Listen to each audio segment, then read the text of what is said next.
দাও দাও করে জ্বলছে তেহরানের আগদাসিয়ে জ্বালানি ডিপো। ইসরায়েলি বোমা হামলায় ব্যাপক ক্ষতিগ্রস্ত হয়েছে স্থাপনাটি। টানা 9 দিন ধরে এভাবেই জ্বলছে ইরানের রাজধানী।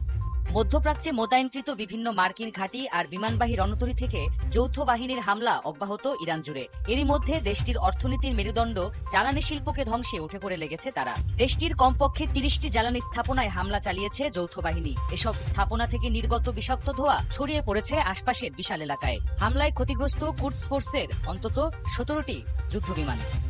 একই সাথে ইরানের বিভিন্ন সামরিক আর বিমান ঘাঁটি লক্ষ্য করেও হামলা হয়েছে। ইস্পাহান বিমানবন্দরে কয়েকটি F-14 যুদ্ধবিমান ধ্বংসের দাবি করেছে ইসরায়েলি বিমান বাহিনী। এছাড়া গুরুত্বপূর্ণ ট্রান্সপোর্টেশন হাব, পানি শোধনাগার আর বিমানবন্দরকেও টার্গেট করেছে।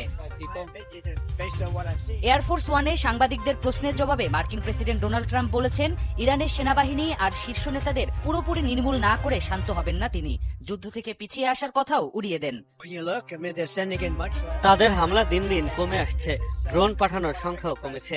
মূল কথা, তাদের ধ্বংস করা হচ্ছে। এক সময় হয়তো আত্মসমর্পণ করার মতো কেউ থাকবে না তাদের। মানবাধিকার সংস্থা রেড ক্রিসেন্টের দাবি, এরই মাঝে ইরানের 6,500-এরও বেশি বেসামরিক স্থাপনায় হামলা চালিয়েছে মার্কিন ইসরায়েল যৌথ বাহিনী।